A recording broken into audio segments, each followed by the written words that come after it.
right. All right. You are looking live. It's all today. 16-0 and playoff bound New York Giants are taking on the 0-16 New England Patriots. And why are the New England Patriots 0-16? Because they suck.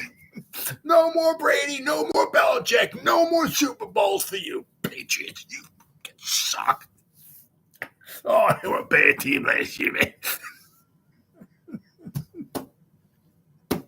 Yeah, they were a bad team. Bad team. Welcome to the Gridiron. Anybody out there at all is going to spend a little bit of time over here this evening.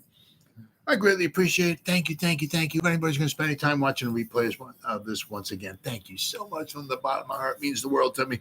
Going to try to go about 30 minutes here tonight. Shoot my mouth off for about 30 minutes. Anybody got anything to say, please feel free to fire away. Throw it in the chat box. Usually try to check on the chat box. Every 5 or 10 minutes or so. As soon as I see something in there, I try to respond to it as fast as I can. So please feel free. Fire away. Before we get started, if anybody wants to help support my channel out, it would mean the absolute world to me. Description box below. Hey, my buddy Meaty's here. Description box below. Very top link in the description box takes you to my membership page. You got 3 different membership levels. The first one's called the Saquon. Second membership level I got is called the Lawrence Taylor. And the third membership level I got is called the Gridiron. Each one has their own little perks to them. So if you want to help support my channel out, it would mean so much to me. And I thank you in advance. Thank you. If you are subscribed to my channel, once again, thank you. I can use all the support I can get, guys. But if not, please go down below, hit the subscribe button, hit that bell icon. That way next time I go live or if I put a video out, you'll be notified. And it's free of charge. What do you got to lose, right? But if you're subscribed to my channel, thank you. Maybe give this video a thumbs up or share this video. That would be freaking awesome. And then finally, a little ways down in the description box, there's 2 additional links. The top one's a Facebook link. I'll go over that one in just a second. The one underneath it, I'm an old-time fart. Can't stand change. I'm too much of an idiot to have to think and adapt and overcome and all that stuff. Just leave stuff the way it is because I'm an old-time fart. Get off my lawn! One of them old-time farts, right? The link on it, it's a Twitter link. It's always been Twitter to me. It will always be Twitter. Whatever letter of the alphabet Elon Musk wants me to call it, that's on you, bro. I ain't calling it that. I'm calling it Twitter. You know why? Because it's Twitter. Follow me on Twitter. I'll follow you back. That's an absolute promise. I try to put Giants-related stuff in my Twitter account every day. And if the link on top of it takes you to my Facebook group. It's called the New York Giants, the Gridiron. It's my Facebook group. It's doing simply marvelous, might I add. We have over 8,600 members in the group. Basically, if I'm alive and breathing, and if I have internet access, I'm putting stuff in this group darn near 365. And not only do I put stuff in this group, but the members post stuff in this group as well, too. So between me and the members, there's a ton of New York Giants information going in this group every day. It's called the New York Giants, the Gridiron. It's my Facebook group. I'm the administrator and everything like that. So please join it. You won't be dissatisfied. I promise. All right. With all that stuff said and done and out of the way with, well, we're about, a little over an hour. It'll be Tuesday. So, meaning in a little over an hour, it'll be Tuesday. We're like 1 week away from the rookies showing up. Now, they're not going to be on the field or contact or nothing like that, but they'll be showing up. And then obviously the following Tuesday, that's when the vets and everything show up. And then Wednesday, that's when they start knocking heads. 2 giant goofballs in New York Giants podcast. Damn got it right at the end. All right, brother. Yeah. 2 giant goofballs. I like that. That's catchy. That's catchy. So,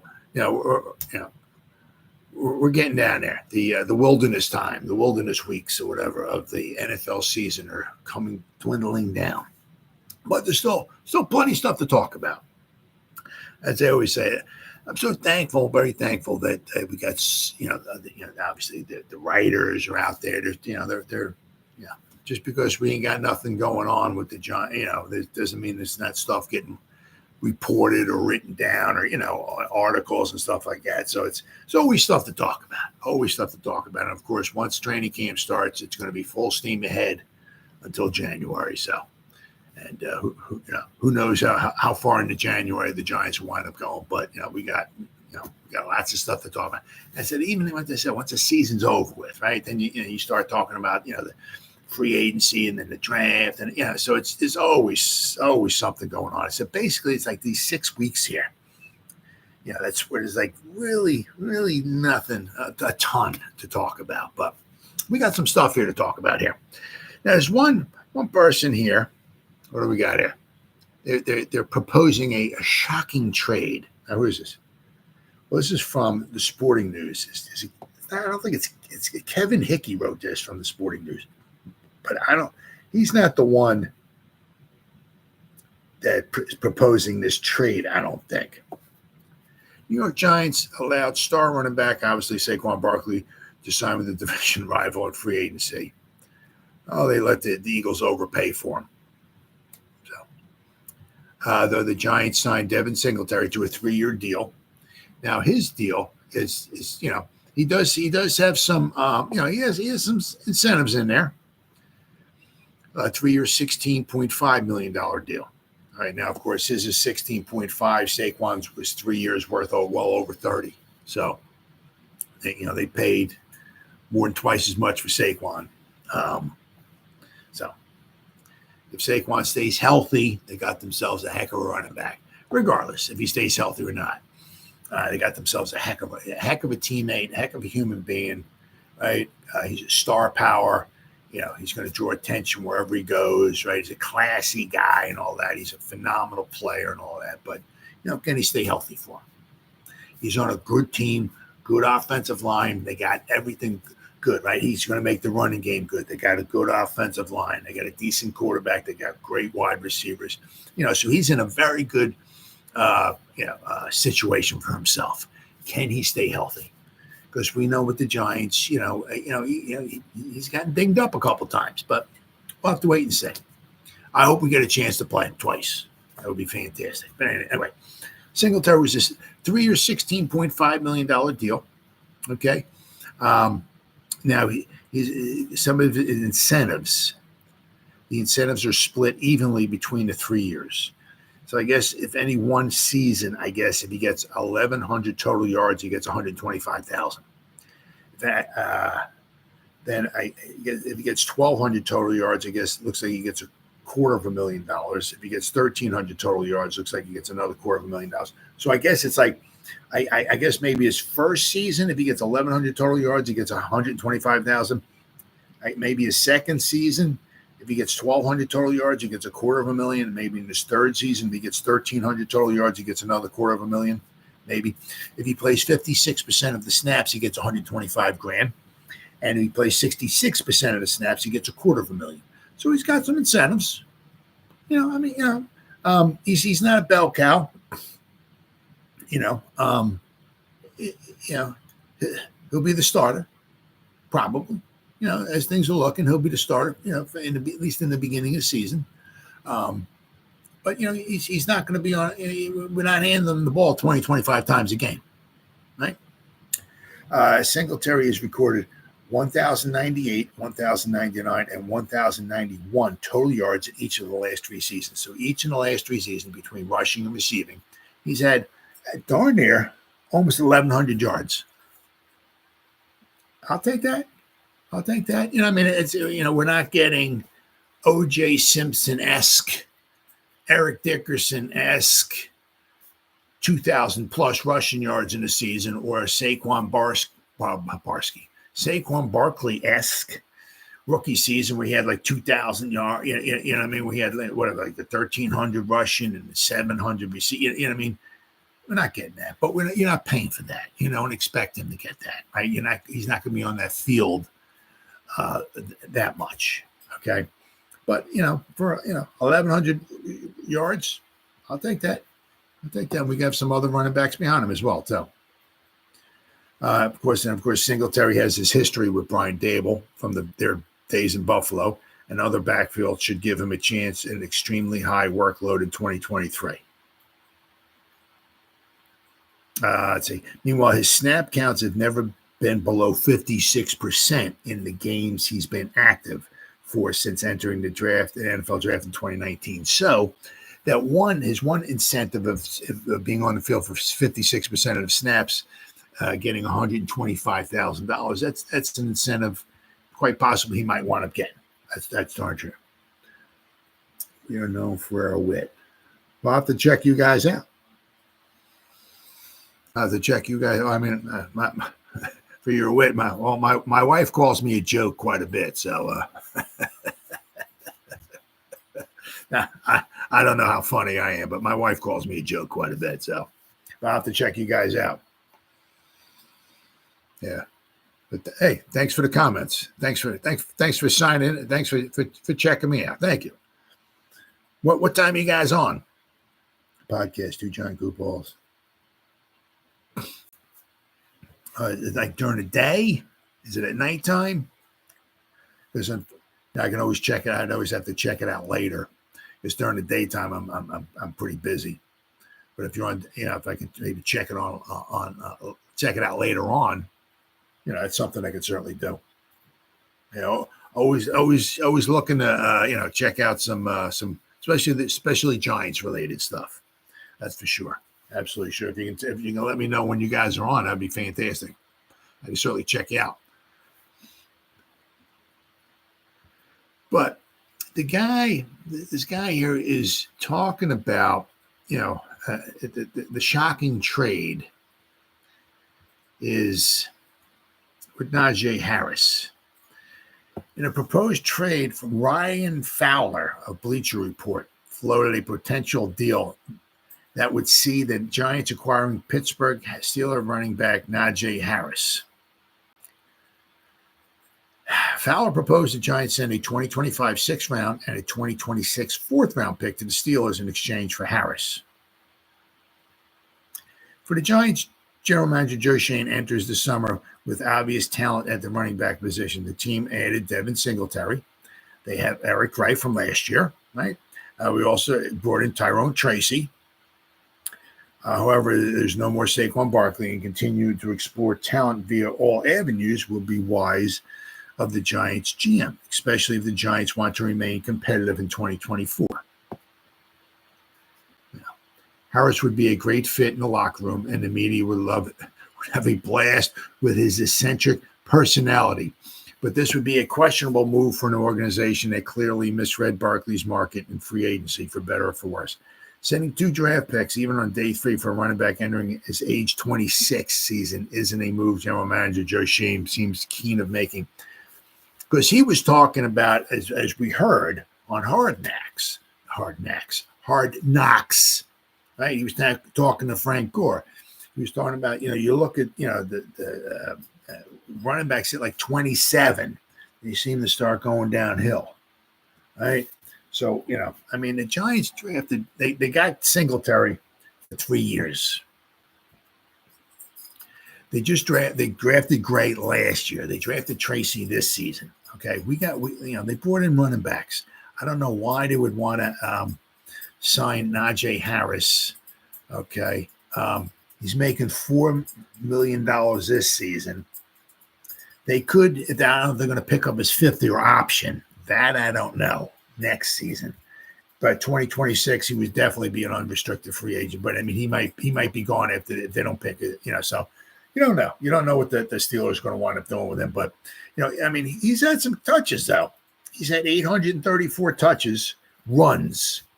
Okay, and he's had 144 receptions. So he's had close to almost 1,000 touches in 3 years in the NFL. That's a decent amount. Now, once again, he's going to be 26 this season, right? And Shane seems to be kind of keen on the age of 27. Plus, also in college, he had 638 rushes plus 80 receptions. So he had, about 700. And about 700 touches. So between college and pros, he's had, we're not even talking high school either, but between college and pros, he's had 1,700 touches. Right. Plus, he's, as I said, with the hard knocks. Shane was pointing out the age of a running back being at 27, was kind of where things start, kind of falling off a cliff and all and everything. So I don't really see this, why the Giants would want to do something like that. And he's not going to, I said, we got Gray on the cheap. We got Tracy on the cheap. We got Singletary. We're paying money for Singletary. Why would you want to bring in a Najee Harris and maybe have to pay him $3-4 million a year? Doesn't make much sense. Why would you want to pay? They said, let's say here. All right, Singletary is 3 years. Singletary is $5.5 million. Why would you want to bring in another running back you might have to pay $3-4 million for? So you'd be paying almost $10 million for these two running backs. I mean, I don't know. I just don't see it. I don't see it here. Let's see. Oh, yeah, here we go. Shane already made it clear in the Hard Knocks premiere that the age cliff of a running back around 27 years old is something they heavily consider when making decisions. On top of that, the Steelers declined Harris's 50-year. Oh, they did. Okay. I didn't know that. Okay. Which means he's a free agent after this season coming up. The Giants aren't a running back rental away from a championship, though. No, they're not. I mean, why would you want to invest $3-4 million in another running back when you have other needs, right? We're going to go over some of those other needs in a few minutes here, right? Harris is a solid running back. Yes, he is. Oh, yes, he is. Who can play serviceably on all three downs. He's gone over 1,000 rushing yards in each of his first 3 seasons, but has also done so mostly on high volume. His average, I mean, he's not averaging like 5 yards a carry. I mean, he's averaging, let's see. I mean, his first year, he averaged 3.9 yards a carry. Then he averaged 3.8 yards a carry. Last season was his best season. He averaged 4.1 yards a carry. I mean, I'm not saying super spectacular numbers. And then you take the fact that you put him behind the Giants' offensive line, which has been like almost non-existent over the past, I don't know, decade. I mean, how much, what kind of production do you expect out of him? I mean, he had 307 carries his first season. He had 272 carries his second season. In 2023, he had 255 carries.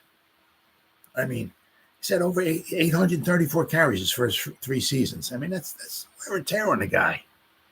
As I said, especially since Shane's talking about the shelf life is being like around 27. It starts, the running backs start kind of falling off a cliff a little bit like that. I really don't see him at all. This is just, I don't see this happening. Harris is a solid running back who can play serviceably on all 3 downs. Yeah, absolutely. He's averaging only 3.9 yards per carry along the way. But with so many other needs at positions such as cornerback, safety, and offensive line, this is a move that would be highly questionable. Absolutely. This is, hey, it's something fantastic to talk about. I love it, but I don't see it happening. What do we got? Monday, Wednesday, Thursday, 9 p.m. Eastern. Okay. At least your wife. Yeah. 5th-year option, already not picked up. Okay. Because the team 2-point cap space in the trade. The rest is the prorated signing bonus. Yeah. I don't know. I don't know. I don't see. I mean, we got other needs. I don't see why we'd want to bring in. Shane really seems to like his draft picks, though, and also in this scenario here is talking about giving up two draft picks for the guy. I don't see that happening. I mean, if the guy was like 22, 23, maybe 20, something like that, but he's going to be 26 this year. And then he's talking about 20. So if we traded him, this would be the 20. He'd be 26. So if we got him this year, okay, he's 26. But Shane was talking on Hard Knocks. 27 is where the cliff kind of starts going. Doesn't mean he's going to run into a wall or nothing like that. It's just the overall, for every Frank Gore out there who played in the NFL till he's 315 years old. For every Frank Gore, there's 100 guys that don't make it that far. So, I mean, plus the other thing too is that, it seems like, with Dable, he wants to throw the ball, and to get somebody who, I mean, he catches some passes, but he seems like he's more like a bell cow. Just handing the ball to somebody's going to get you 4 yards of carry. Why do we want to give up 2 draft picks or something like that and have to pay, what you said, about $2.5 million? I don't know. I don't see that happening. I think that they got Singletary. They want to see what Tracy can do, right? And plus, we got Corbin. We got Turbo. I don't know, because we let Brightwell go because he was injured. But I don't know. I don't see that. I don't see this happening. That to me, that trade doesn't make much sense. But there's some free agent contracts Giants must consider. So there's three free agents here they should consider before training camp. There's something to talk about here. Giants didn't completely blow up their roster this offseason, no, but they recognized that they're trying to run it back with a group that made the playoffs in 2022 wasn't going to work. Giants tried that approach last season and finished with a 6-11 record. Since the spring, the Giants have focused on reloading their offensive line, adding potential difference makers on defense and improving one of the league's worst receiving groups. Yep. Additions like John Runyon. Who is this? This is from Bleacher Report. Christopher Knox wrote this here. Giants added Runyon, Illuminor, Brian Burns, Malik Neighbors, Tyler Newman. Should make the Giants better in 2024. The roster is probably still a few pieces away, from being a playoff contender. Well, I don't see why if things go well, if they stay healthy, I don't see why they can't be in the playoff conversation once we're turning into December. I don't see why. New York has just $10.3 million in cap space remaining, but there's still time to make a few moves. Here we'll dive into 3 free agents the Giants they say must consider before training camp opens for rookies on July 16th. So, all right, one, we're diving right back into the running backs here. One they say is Dalvin Cook. I don't know. The Giants lost a key piece of their offense with Saquon Barkley signed with the Beagles. They added Devin Singletary and Tyrone Tracy Jr., but their backfield depth is still quite questionable. Well, that's true. Gray wasn't much of a factor last season, right? We don't even know what Tracy can do, right? We got Turbo, right? I don't know if he's even going to be in the backfield that much. We might use him for returns. And then Corbin, we do have some little question marks going on back there. It says, unfortunately, Giant isn't going to find a sure thing starter lingering on the free agent market. There was a run at that position early in free agency, and the player pool is drained considerably. Giants must be able to get a steal, however. They could take a chance on a 4-time Pro Bowler, Dalvin Cook. The 28-year-old struggled to see the field for the Jets last season, but he's still just 2 years removed from a season with 1,468 scrimmage yards. Cook is eager to reestablish himself as a top back. I can still cut and still take the ball 80 yards when it's time. I just got to get out there and show all these people that Dalvin is still Dalvin, he told the NFL Network, The Insiders, in May. Cook should be open to a low-risk prove-it contract, and New York's potential reward could be massive.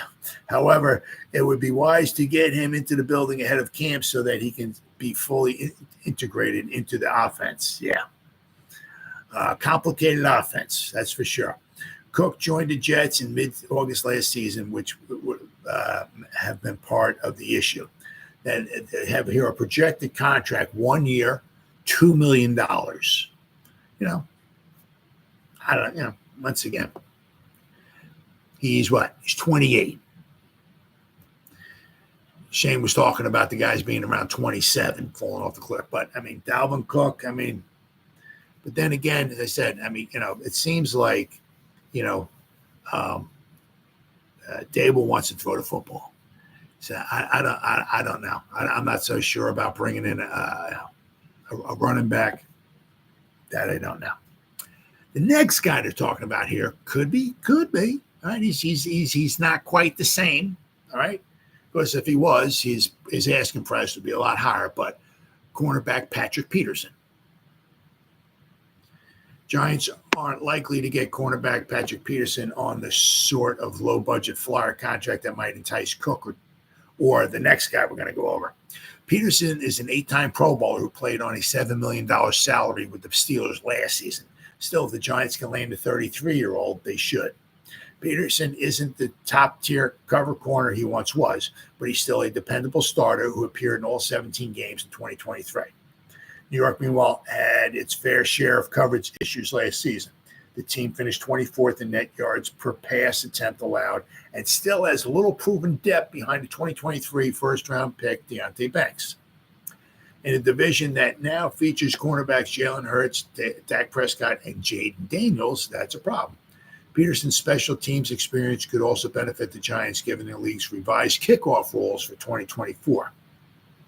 While he hasn't been a returner since 2018 and has far more experience returning punts than kickoffs, Peterson could give the New York another option in the return game. While Peterson isn't the only quality corner available, Howard and Stephon Gilmore headline the remaining market. He's arguably the best option that might still fit within the Giants' price range, meaning Peterson. Now here they have a projected contract, 1 year, $5 million. I don't know if they were to bring him in, right? Would it be, okay, you're starting cornerback number 2. I don't know. I don't know if he'd want to come in and, you may not start. You don't know about that. That was toast. I had to give the, well, that's what I'm saying. See what we got, with the young guys. Because, Gray, we didn't see him a ton last year, except for when he was trying to catch punts. I don't think we're going to see that this year. But they drafted Gray for a reason. Let's see, and he's young, right? And he's still got a lot of tread left. He's got to have some tread on it because we hardly used him last year, right? And we just brought Tracy in, who has a ton of tread left on the tires, and they drafted him for a reason, right? So I would like to say, Singletary's going to be whatever, get half the carries or whatever. Right, so or 60%, whatever. Let's see what these other guys can do. Because you want to see what you got too. You just don't want to start drafting guys and just let's put them on the shelf.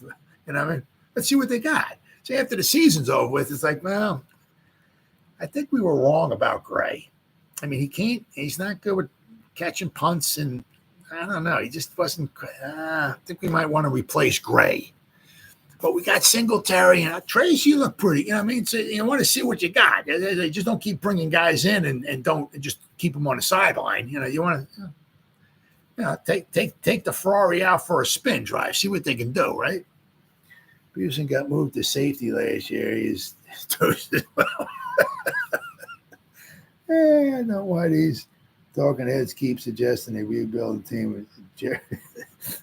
Well, the next guy's the next guy on this list here. And I know we got so many wide receivers this year. They're talking about bringing in Michael Thomas, right? Giants added Drew Lock this season, but it's clear that Daniel Jones, who is recovering from his torn ACL, will get every opportunity to play when healthy. This is the year for Daniel, General Manager Joe Shane said on HBO's Hard Knocks offseason with the Giants. Is he our guy for the next 10 years? Or do we need to pivot and find somebody else? Then we got Neighbors should quickly emerge as Jones' new number 1 target, and the Giants have some intriguing young options in Wan'Dale Robinson and Jalen Hyatt. Absolutely. It would behoove New York to throw a few more darts at the receiving.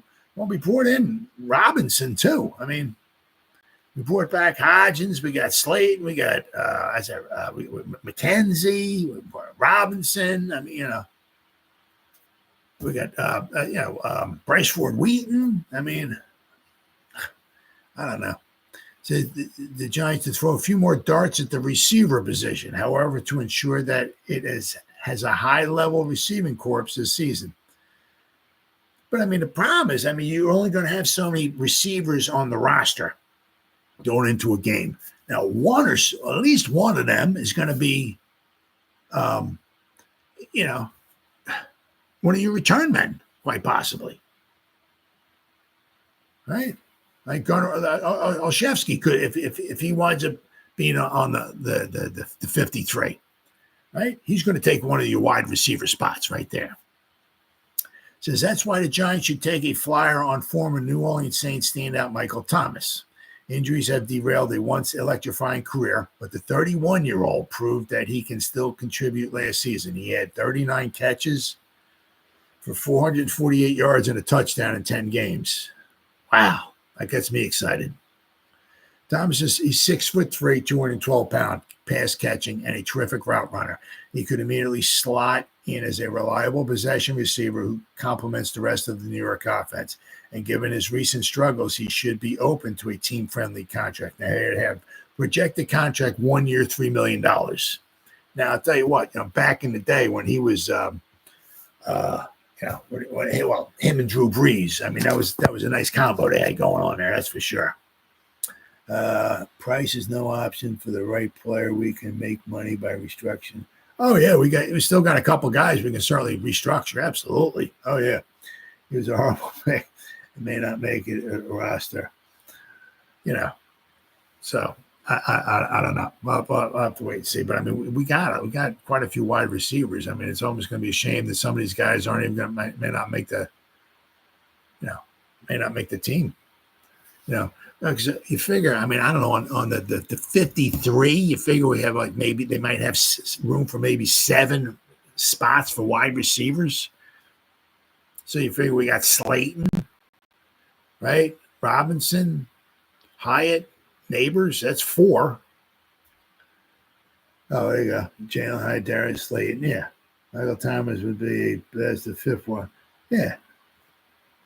But I said, I mean, if Gunnar or McKenzie, if he's going to be one of the returners, the kick returners, Olszewski is a punt returner. There's like 1 or so spots for the wide receivers being taken up right there by one of your return men.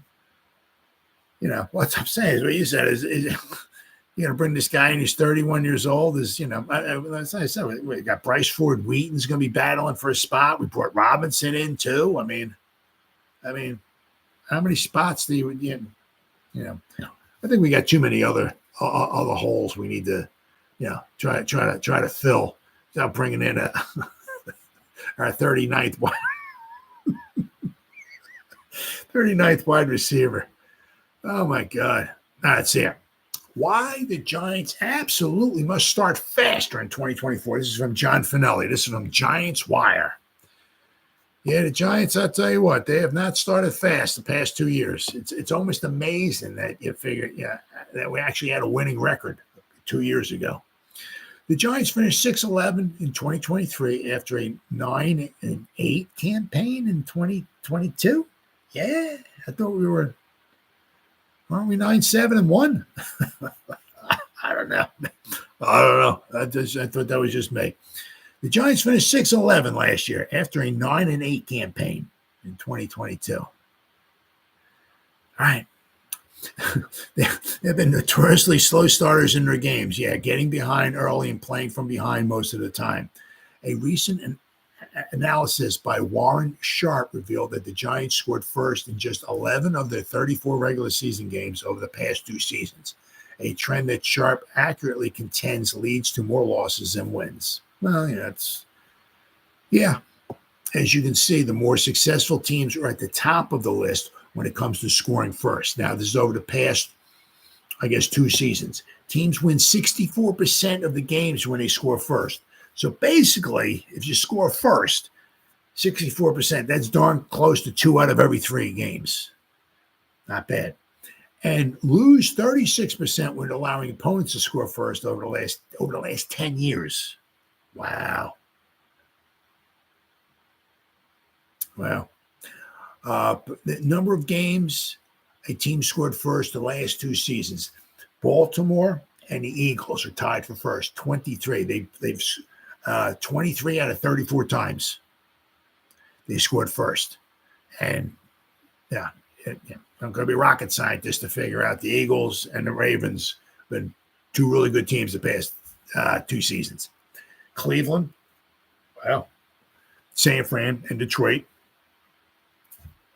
Dallas, the Chargers. That's a little shocking there, but as far as I'm scoring, but as far as being a real good team, Herbert puts up some points, I guess, but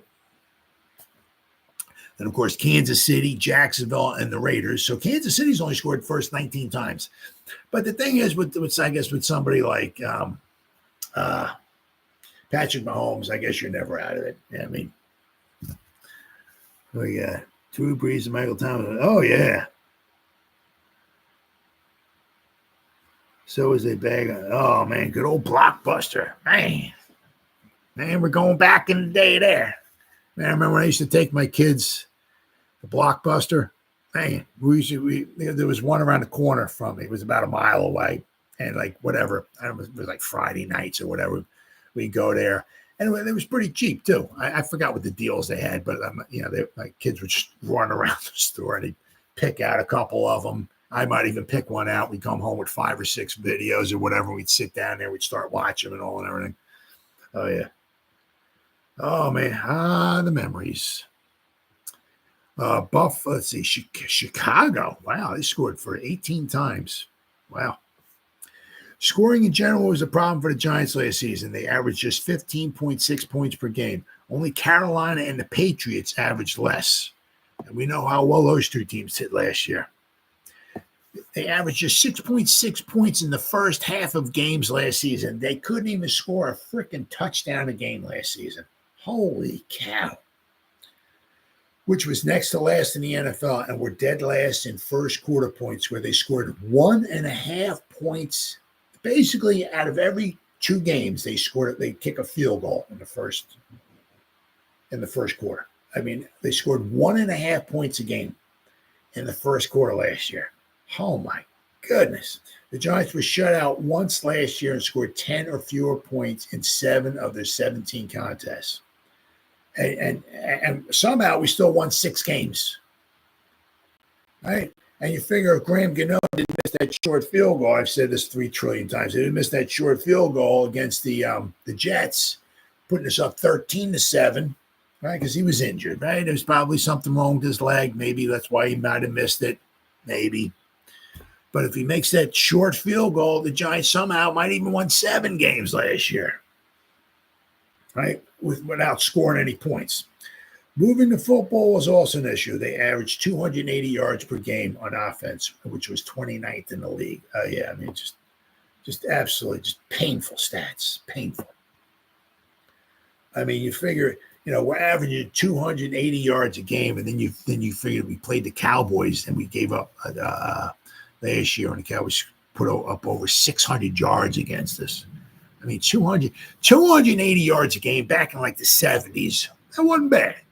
That wouldn't be too bad. Like 150 yards passing, 130 yards rushing. That wasn't bad. You get up close around 300. 50 years ago, that wasn't bad.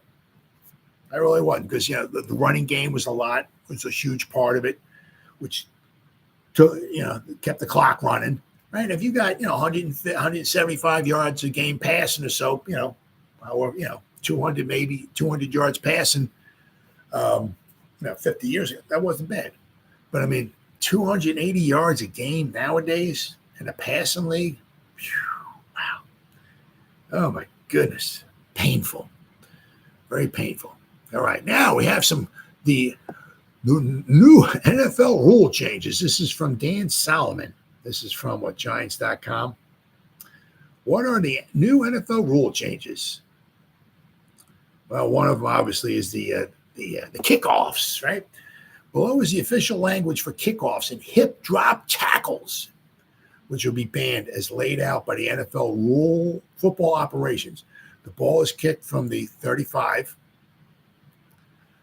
Safety kicks would be from the 20. All right.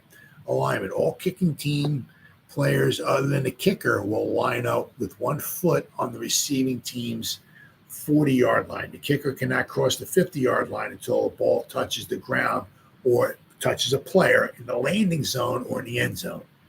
So the kicker's got to stay so he can run up and kick the ball, but he just can't keep running. He can't cross the 50-yard line. The 10 kicking team players cannot move until the ball hits the ground or the player in the landing zone or in the end zone. The receiving team will line up as follows. There's the setup zone, a 5-yard area from the 35 to the 30, where at least 9 receiving team players must line up. Because you're going to have at least 9, but you can put 10. Depends upon how many return guys you want to have. Some, and this is going to be interesting to see. It's going to be one of those things. Stuff's going to have to weed its way out, right? Some teams might start with 2 return men. Some teams, obviously, might start with 1. But teams that start with 1 might end the season with 2. Teams that start with 2 might end with 1. It's going to be, it could be pretty interesting, especially in the beginning, right? When you might see some nice returns as they start trying to figure out I guess not so much the rules, but how they want to block it, how they want to cover it, and everything like that. So it might be quite interesting. I'm really happy they're at least keeping it in the game. And the nice thing is too, is it seems like there's going to be a lot more returns than there were in the past. Instead of just booming it into the end zone and the kicker and the kick returner looks at it and just kind of watch it land in the end. Yeah, that's really exciting. So I'm really happy they're keeping it in the game. Let's see here. At least 7 players with a foot on the 35-yard line will, with alignment requirements outside the numbers to hashes and inside the hashes. Players not on that restraining line must be lined up in the setup zone outside the hash marks. All players in the setup zone cannot move until the kick has hit the ground or hit a player in the landing zone or the end zone. A maximum of 2 returners may line up in the landing zone and can move at any time prior to or during the kick. So then we got the landing zone here. I don't know. I'm really happy that they're keeping it in the game. It's like, I mean, obviously as time goes by, a lot the rules will become more commonplace and everybody will know them and all and everything. And things will be, speed up and won't be so many questions and everything like that going forward. It's like right now, it's like, I mean, it's just like before it was like you just kick the ball, and anybody can move whenever they want, all that. But I mean, now it's the landing zone is the area between the receiving team's goal line and the 20. Any kick that hits short of the landing zone treated like a kickoff out of bounds, and the ball will be spotted on the 40-yard line. Play would be blown dead as soon as the kick lands short of the landing zone. Any kick that hits in the landing zone must be returned. Any kick that hits in the landing zone and then goes into the end zone must be returned or down by the receiving team. If down, then it comes out to the 20-yard line. So any kick that hits in the landing zone and it goes, okay. So if it hits on the 5, rolls into the end zone, the guy can, kneel on it or whatever in the end zone, and it comes out to the 20. Kick hits in the end zone, stays in bounds, returned or down. If down, then it touchback to the 30-yard line. Any kick that goes out of the back of the end zone in the air or bounces, touchback to the 30-yard line. Okay. So, I mean, if you just want to straight up try to boom it, if you want to try to kick it through the uprights, the ball's pretty much going to come out to the 30-yard line, right? Then there's miscellaneous. Oh, my God. No fair catch or signal is allowed. Okay. Officials will blow the play dead. Well, yeah, I mean, why would they? I don't know. Why would there be a fair catch? Nobody's moving. The ball, nobody can move until, let's see. If conditions cause the ball to fall off a tee twice, then the kicker will be allowed to use a kicking stick to keep the ball in place. Interesting. Okay. The closest covering official will pick up the stick immediately after the kick. Okay. Onside kick. There's only in the fourth quarter begins. The team trailing has the opportunity to declare an onside kick to the officials. Thankfully, they're keeping the onside kick in the game, but it's the fourth quarter. You can't start a game off with an onside kick, right? Or like what the Saints did when they beat the Colts in the Super Bowl. They started the second half with an onside kick, right? Gutsy call. It paid off, right? But it won't be none of that anymore. So it is what it is for the time being. It doesn't mean this is the way the kickoff is going to be forever, but for right now, that's the way it's going to be. Current onside kickoff rules would apply. If onside kick goes beyond the setup zone, untouched, kicking team penalized for a return team would start the drive at the 20-yard line. Penalties. The setup zone and landing zone will not change with any penalties that carry over to kickoffs. Alignment of 10 kickoff team players and all receiving team players would not change. Only the spot of the kick would move. Okay. Gotcha. So if there's a penalty and the guy's got to kick the ball farther away, the guy still stands on the same yard markers that they were before. Penalties on scoring plays will not carry over and will be taken on the try. Okay. Penalties on the try may carry over, and if they do, only the placement of the kicker will change. Okay. Safety kick. The kick will be from the 20-yard line, and the kicker will have the option to use a tee. The setup zone and the landing zone will not change. All right. Approved rulings. The special teams working group will continue to work with the officiating department to examine any necessary approved rulings and or additional language that may be necessary to support this new rule. This language will be vetted with the clubs, circulated for comment to all the clubs, and finalized by the May meeting for the membership. Then we got the hip drop tackle. Here we go. The rule to remove the hip drop tackle in advance of the 2024 season, NFL clubs have voted unanimously to remove the hip drop tackle from the game.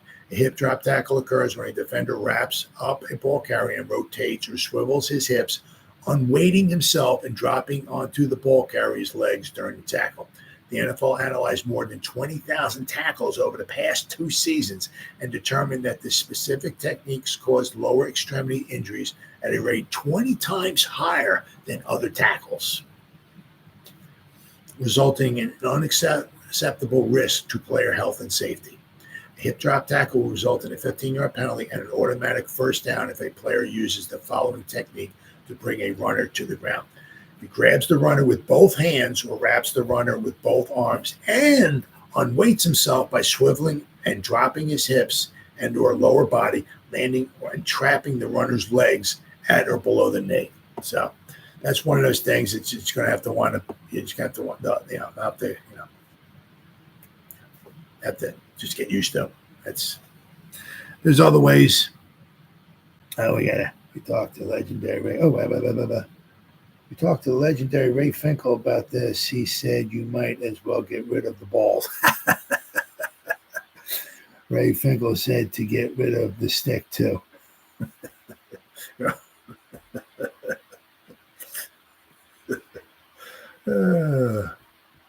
But I just got to get used to the hip drop tackle. All right, and then finally we got here. This is from G-Men HQ. We're talking about 5 of the most underrated players in New York Giants history. Now, they only go back to Bart Oates.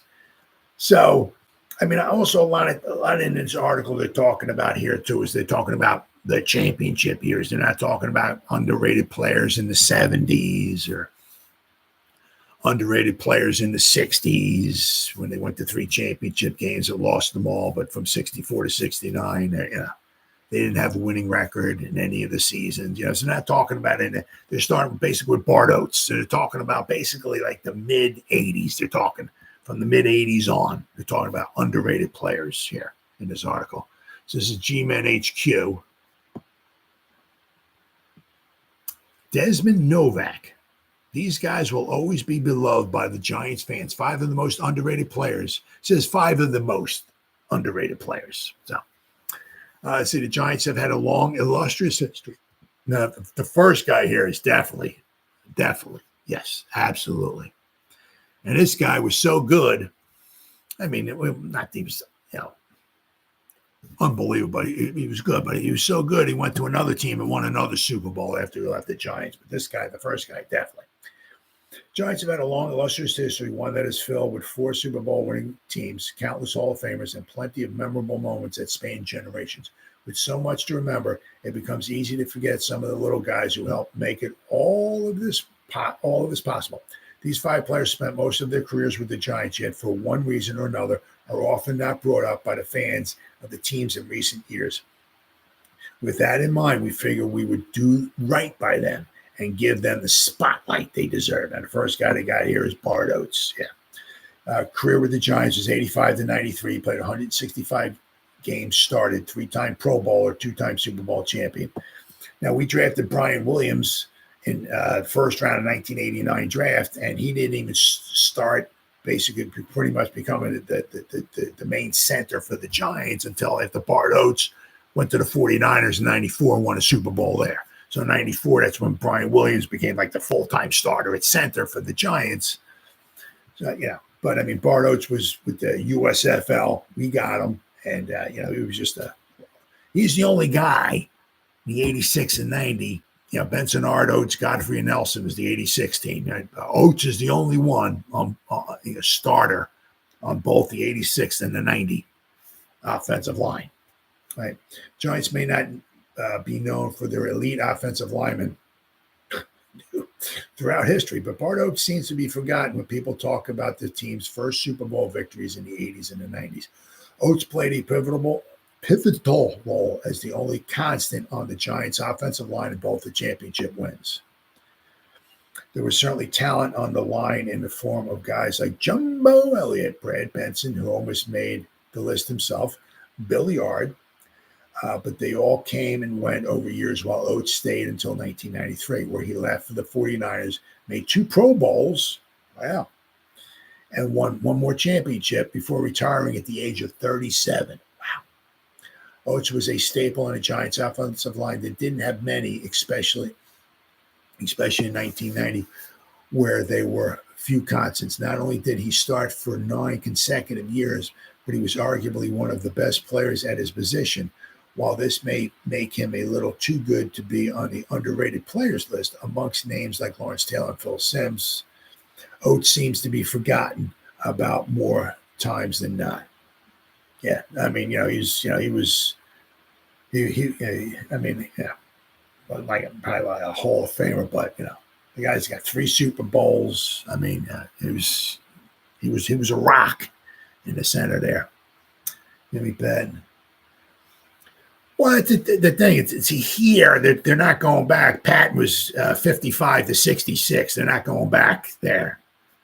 I mean, Jimmy Patton, the 52, 53 interceptions he had, whatever it was. I mean, I can't remember. There's a guy he's tied with, where there's some guys right around with the same amount of interceptions and all that who are in the Hall of Fame. And he's not. That doesn't make it. I don't understand that. I mean, he was he won 56, right? He was with the Giants 58, 59, 61, 62, 63. He was in 6 championship games. Wasn't his fault that they lost the last 5 of them. I don't know why he's not in the Hall of Fame. That doesn't make much sense to me. Yeah. Whole career with the Giants, Mississippi or Mississippi State he was from.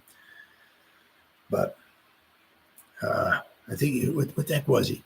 He was on the Giants, the top 100 list of plays, I think it was. In 1955, he returned 2 kicks, I think it was, back for, because his first season he didn't start. He had a hard time breaking into the starting lineup. But he returned 2, it was against the Redskins. He returned 2 kickoffs or something back, or punt and a kickoff back for a touchdown in 1955, because I'm sure he played defense, but he wasn't a starter, I don't think, in 1955. But in 1956, yeah, he was off and running. He was a good player. But with this list here, they're not going back to the 30s and the 40s, and it's just start basically the mid 80s. They're just talking about here. That's all. That's what we got here. Mathias Kiwanuka, first rounder, right? Career with the Giants, 2016 to 2014. 82 games started, fifth most tackles for loss in team's history. Third most quarterback hits in team history. A lot of people, and I get lost in that too. Easily, I get lost in that as far as what they're talking about here. Third most quarterback hits in team history. I never in a million years guessed Mathias Kiwanuka. And fifth most tackles for loss in team history. Never would I guess Mathias Kiwanuka. Never. But that's him. Two-time Super Bowl champion. Just like Oates, it seems like Kiwanuka is often forgotten amongst all the talent he played along. Yeah, absolutely. Yeah, he had some good talent that took away his limelight, I guess, shall we say, right? Unlike Oates, Kiwanuka played an incredibly talented defensive line that featured like Tuck, JPP, Michael Strahan, OC. I mean, come on, my goodness. And more. Despite this, Kiwanuka still managed to stand out and be a valuable player in both the Giants, both the two Super Bowl 42, Super Bowl 46. Over the course of his 9-year career with the Giants, Kiwanuka wrapped up 412 combined tackles, 38.5 sacks, 69 tackles for loss, 13 forced fumbles. These are incredibly respectable numbers for someone you hardly hear brought up by the New York fans, let alone the NFL fans in general. That's true. He gets overlooked quite a bit. Absolutely. While Kiwanuka would miss the team's first Super Bowl victory with an injury, he was a very valuable player in a second championship run in 2011 and 2012. He provided a consistent presence on defense, littered with noteworthy names. Not everybody will remember Kiwanuka's stability as a player, but he will always be remembered by the realest Giants fans. Absolutely. Corey Webster, yes. Career with the Giants, 2015 to 2013. The 2005 draft. I mean, that was a really good draft. We only had 4 players we drafted, but we hit it out of the park with 3 of those players. Jacobs, Tuck, and Webster. And at the 2005, because half the draft class disappeared, I think, because we traded a lot of it away to get Eli Manning the year before. But we only had the 4 picks in the 2005 draft class, but 3 of those 4 were home runs. Let me tell you what. 93 games started, most pass deflections in team history, right? 10th most interceptions in team history, 2-time Super Bowl champion. Despite somehow never making the Pro Bowl, Corey Webster will forever remain in the hearts of Giants fans all around the country for his heroics both in the regular season and the playoffs as well. While most will remember him for his game-deciding interception of Brett Favre in the 2007 championship, Webster did much more than just that for New York. Whether it be his league-leading 24 pass deflections in 2008, that's a lot. That's a lot. Or 6 interception season in 2011, which once again in today's NFL, it's not upper echelon, but 6 ain't bad. That's not bad. Webster has no shortage of memorable seasons with the Giants. In the 9 seasons he spent with the team, he racked up 375 career tackles, 20 interceptions, 97 pass deflections.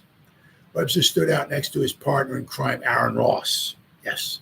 In Giants secondary. These 2 were staples in both Super Bowl victories for the Giants. However, Webster truly felt like a top player at his position for a couple of seasons. It's a shame he was never recognized for it in the league. So, yes, good one there. Oh, yeah, this guy, yeah. I'll tell you what, but, what we got here? We'll always bring it up. Never gets any attention. He is in the Ring of Honor, too. I wonder if because he died very young, he kind of got forgotten. Oh, yeah. Oh, yeah. Oh, that's Joe. Yeah, I think it was like 1970, 71. Yeah. I respect for him, but without all the star pass, he probably never gets near the quarterback. Well, that's true, too.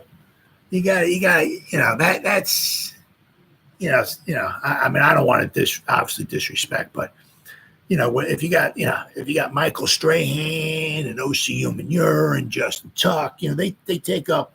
It's like one thing I always remember is I don't remember what year it was. I'm a moron. I can't remember what year it was, but Clyde Simmons was a defensive end for the Eagles, right? Well, I think they had Jerome Brown. They had some guy by the name of Reggie White. So when you got guys like that, when you got to put 13 guys on Reggie White, and Jerome Brown was like no slouch himself. Well, it was one year Clyde Simmons, I think, had like 20 sacks. And everybody's like, "Oh, McGee, he's probably the greatest guy of all McGee. He's the greatest guy of all time." Sometimes the guys around you make you better. I mean, so that's true with Matthias. I mean, when you got JPP and because he played with JPP, OC, Justin Tuck, Michael Strahan, played with all those guys. They're going to they occupy people. Frees you up a little bit more to make you a little bit better. That's for sure. That's certainly true. The guys around you make you better. That's no question. Yeah, class.